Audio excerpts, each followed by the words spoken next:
Good morning. I'm Andrianne Philippou, the editor of Lube magazine, and I'm delighted to welcome you to the next in our series of podcast interviews in conversation with. Today, my special guest is Andrew Goddard. Andrew is the executive chairman of Morris Lubricants, one of the largest privately owned manufacturers of high-quality lubricants in Europe. The company's proud heritage dates back 150 years to 1869, and Andrew is now the fifth generation custodian of this historic company. Andrew has just been appointed President of the United Kingdom Lubricants Association, a post he will hold for the next 2 years. I've invited Andrew to join me today to talk in more detail about his plans for the association and to discuss the contribution it plays to its members and to the United Kingdom lubricant sector in general. So, good morning, Andrew, and welcome. Good morning, Andrea. First of all, congratulations on your 2-year appointment as President of the United Kingdom Lubricants Association. I wonder, can you explain the role of the association for our audience and what its primary contribution is to its members and to the United Kingdom lubricant sector generally?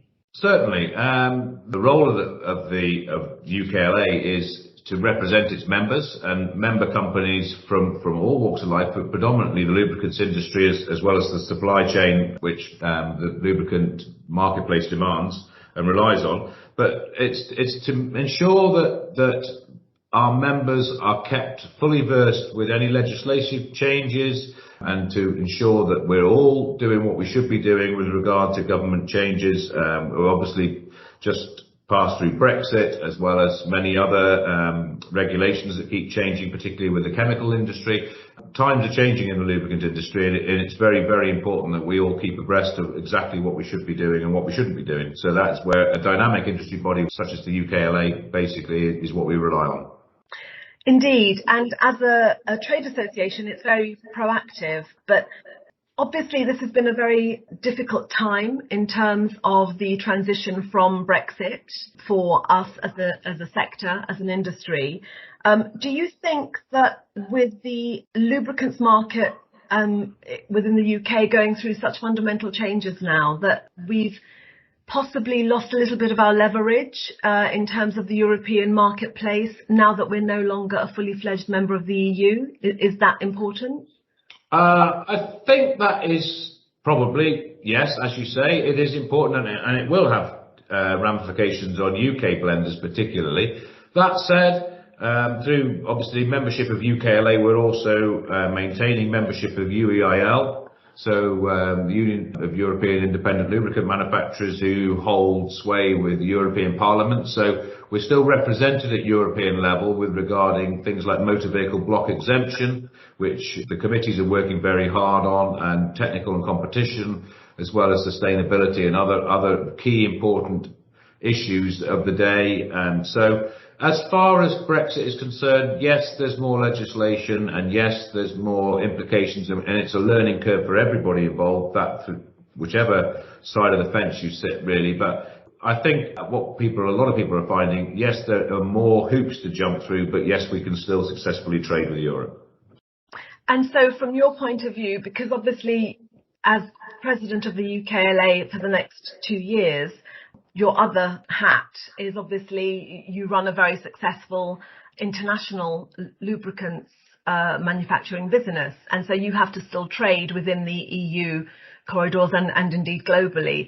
On that level, how has the new positioning, if you like, of the United Kingdom countries impacted you in your business capacity for Morris Lubricants? To be completely honest with you, it hasn't impacted on us as much as we thought it would. Supplies have still kept coming, although at this present time as we speak, we're hearing daily issues with HGV driver shortages in the UK and in the continent. But our supplies we haven't run short of any products. It's been a bit touch and go on a few issues, but whether that's Brexit related or COVID related, of course, as well, it's a combination of factors, but we haven't had any significant detriment in trading with Europe, whether that be outgoing finished products or incoming raw materials. But That said, obviously keeping abreast of the changes with the UK REACH, etc., and the chemical legislation is obviously weighing on everybody's minds at the moment. So actually, it's kind of business as usual in a sense, from what you're saying then. Yes, that's the way we look at it. Yes, there are a few more hoops to jump through, perhaps, but it hasn't been as doom and gloom, perhaps, as a lot of people were predicting. Right. I think, and yeah, as far as we're concerned, it's business as usual.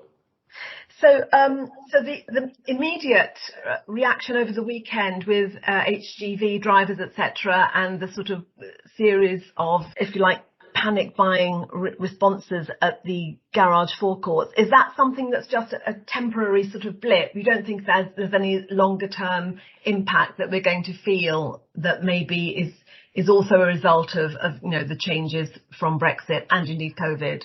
I think there will be issues longer term going forward. I mean, and this driver shortage that we're talking about at this moment has been alluded to by people like the Freight Transport Association and the Road Haulage Association for many years. But it's certainly been exacerbated by Brexit and COVID and people deciding they don't want to sit and continue driving lorries.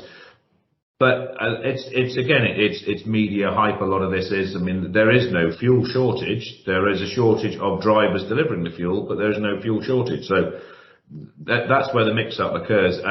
But it will continue until we can get more people driving HGVs. Then we're going to have shortages on the shelves, and that will continue for the next 6, 8, 12 months probably, I guess.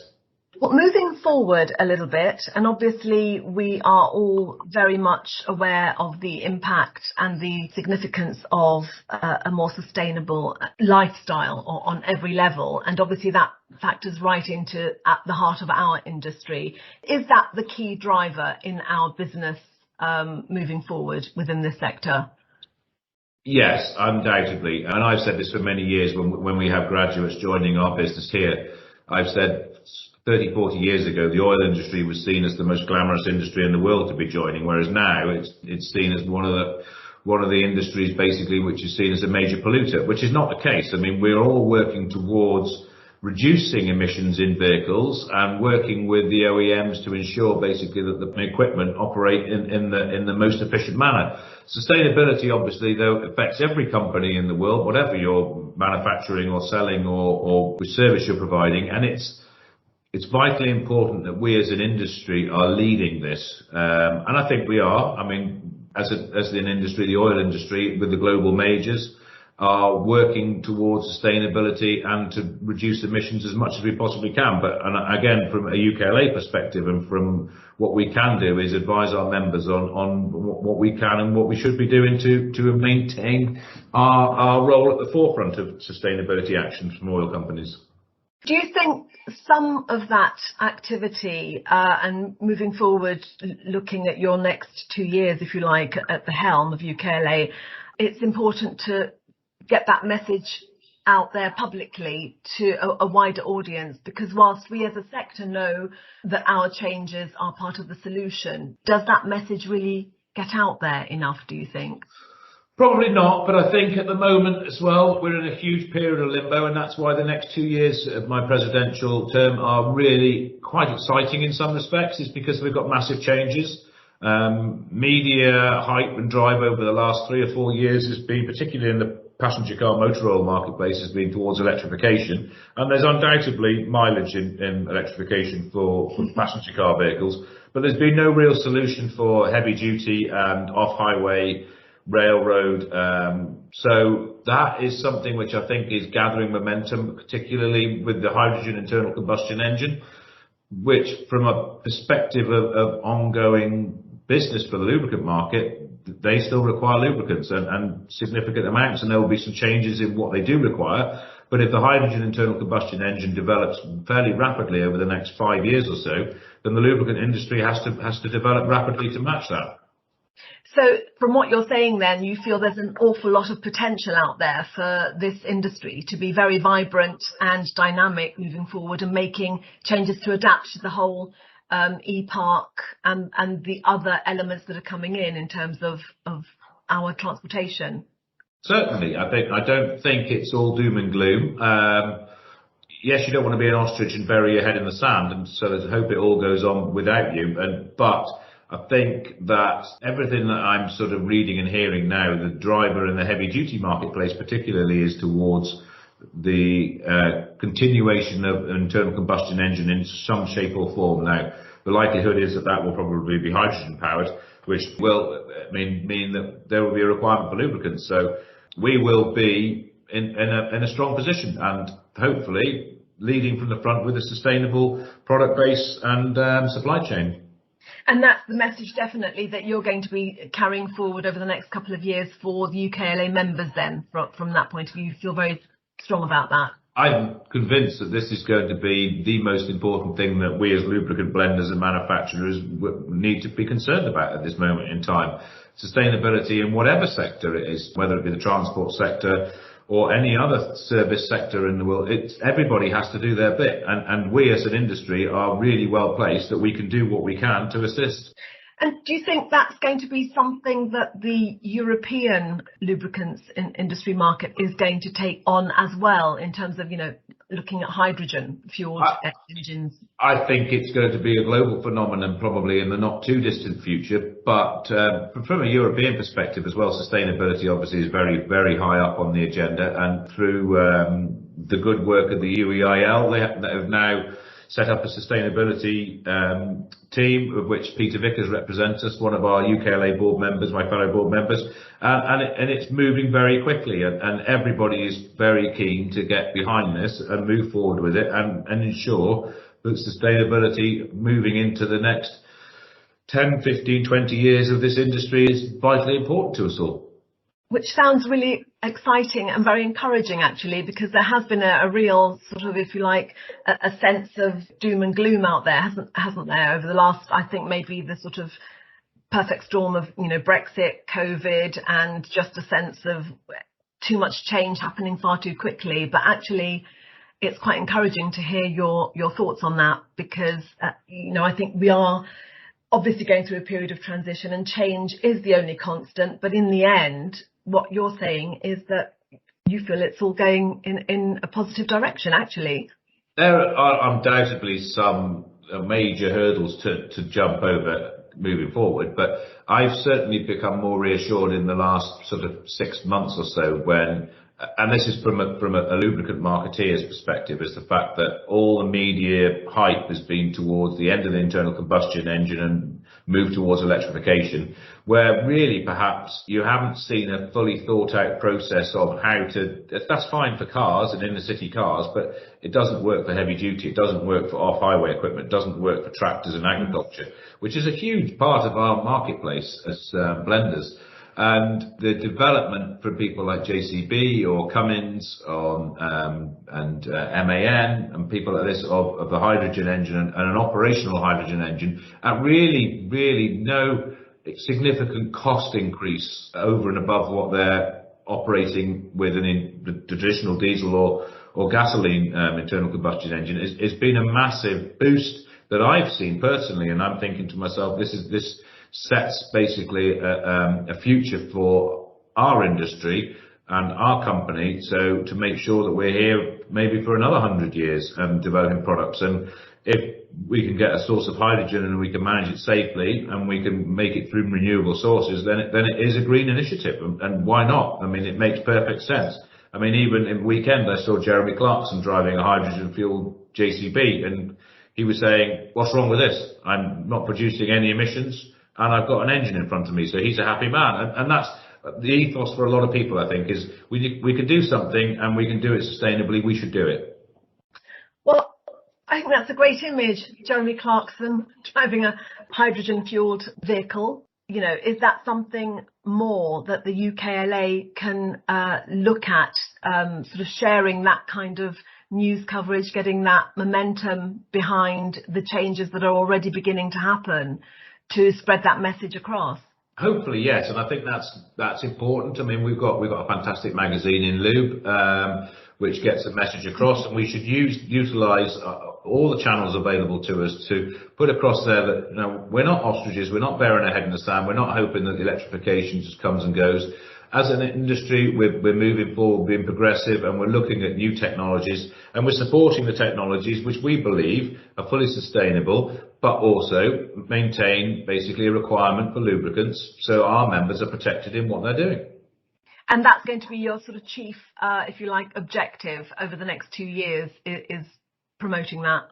I think so. I mean, I think we've had obviously a terribly turbulent time over the last 5 years with obviously the uncertainty surrounding Brexit, but that's behind us now and we've got to get on with that. COVID situation, obviously, hopefully we've seen the worst of that. I'm not saying that's behind us. I think it's going to be something we've got to live with certainly for many years to come, but hopefully the worst is behind us. So what's going forward basically is the drive towards sustainability and a greener future. And I think that is something which I want to, in my presidential term, to develop further with my fellow board members to progress and actually ensure that the UKLA is well placed to be advising members basically of this is best practice.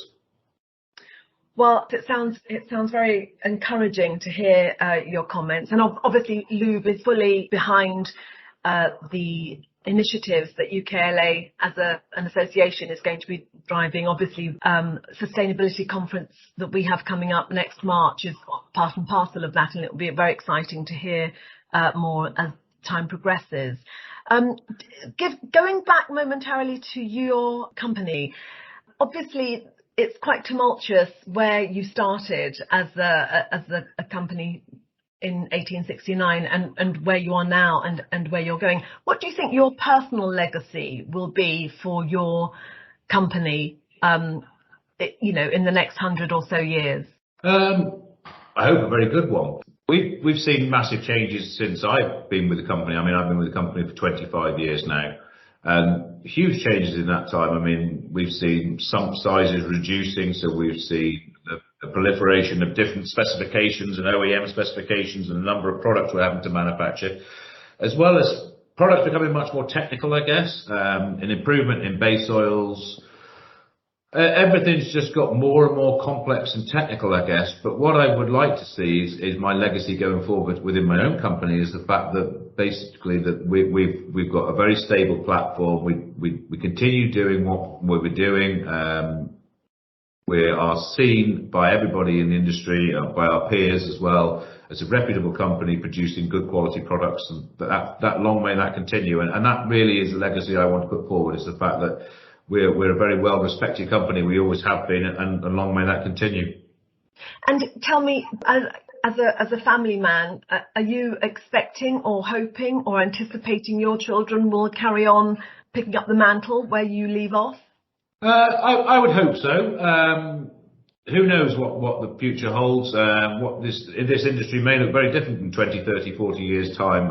I mean, my two sons, they're only early teens now, so there's a few years yet for them to decide what they want to do. But yes, there's an interest in them. They're obviously interested in the business, and when they do come to the factory, they seem to talk about forklifts and lorries a lot more than anything else. But that's what I guess what young boys are involved with and interested in. But there's certainly, I would be delighted if they wanted to join the business, yes, but only if that was something that they felt that they wanted to do. Was it always a given that you would be a part of Morris? Was it in your blood, do you think, from an early age? I didn't really ever want to do anything else. My grandfather brought me around the factory when I was probably 4 or 5. The conveyors and the drums moving around the place, it was mesmerising, and I was sold at that point, I guess. And I never really wanted to do anything other than work at Morris's, and yeah, I'm very fortunate I managed to recognise my dream, really. Can I ask you, maybe very difficult for you to think of this on an immediate basis, but what is the thing you're most proud of at Morris Lubricants that as an organisation you have achieved over the 150 or so years? The thing I'm proudest of is that when I come to work every day, I know everybody here in the factory. I know everybody who works for us. I'm proud. The thing that makes me the most proud is the way our staff behave. It's a bit of an old cliche that we're all part of the family. We're not, because obviously we have good days and bad days, but this is what makes this company different, is the calibre of the staff we've got. And I think as a family business, we have the ethos of looking after staff, and it is different working in a family business. Undoubtedly, there's certainly some strange quirks that family members have, and the way we deal with people. But on the other hand, a lot of people appreciate that. So I think certainly the legacy which is handed over from my grandfather and my father is the fact that the staff are the most important part of the jigsaw, basically, and that is something which I've certainly taken on. Well, it's quite an achievement, isn't it? 150 years. You must feel, rightly so, very proud. And it doesn't seem like there's too much dysfunction going on there then, Morris. Oh, we definitely have our moments. We have a few challenges, like any other business. But no, overall, I mean, it's a huge achievement. I mean, I guess there's a lot of luck along the way. We've probably been in the right place at the right time in a few occasions. But then a famous golfer, I think it was Gary Player, once said, "The more I practice, the luckier I get." So it's a good adage, and we follow that along. Is the fact that we work hard and we play hard, but the success follows, hopefully. So I certainly can't take all that. Like I say, we've got some really good people here, and we've been lucky along the way. But I think a lot of hard work has been involved as well. So. Thank you very much. I'm not going to let you go immediately because there's one other question I've yet to ask you about, which is VLS, the verification of lubricant specifications. And is that something you would just like to have a quick word about? And what is the significance and what is the importance of VLS to our industry? If you could just certainly. I mean, that you asked me what I feel, a legacy that I feel I left behind. Well, part of that is VLS, and I haven't left VLS. I mean, I'm still a board member of VLS, and I still care passionately about it. But having been chair for 8 years, I think it is now, for VLS, and pretty much right from the setup of it, to see the achievements that we've made and the steps we've taken, I'm really proud of. And VLS as an organisation is set up to ensure that throughout the lubricant, certainly UK lubricant marketplace, we have a level playing field across everybody else. So product quality is paramount. Everybody's claiming the same specifications. And above all else, the consumer is protected, because that is what VLS is about. It's educating and protecting the consumer to ensure that what they buy is what they get and what they should be getting. And I care passionately about that, because it wasn't the situation 10 years ago when we set up VLS, and the UKLA realised that there was a need for a standards body such as VLS, because there was spurious products and claims being made on things in the industry. Now, it's developed massively in the last 8 years, and to our primary authority with Bucks and Surrey trading standards now. So from start to finish, or cradle to grave, every claim basically has an end point, and it's been really, really successful. Really well supported by members of both the UKLA and certainly the VLS members. But above all else, it actually is set out to achieve what it wanted to do. And we're not there. It's not a finished article, and it still needs to develop. But the number of cases has slowed down, because what is being claimed in the marketplace and what is out there is far superior to what it was when we set out 10 years ago. So it's been a great success, but there's still, it's work in progress. Thank you very much, Andrew, for explaining that and telling us a little bit about VLS, as well as your plans for the United Kingdom Lubricants Association itself, with you at the helm. It's been an absolute pleasure talking to you this morning. Thank you very much for your time, and I look forward to sharing more of the actions that are going to come through your presidency throughout Lube magazine, and indeed over the next couple of years. I look forward to speaking to you again soon. So thank you so much for your time. And we'll talk again soon. Thank you, Andrianne. Very nice to talk to you.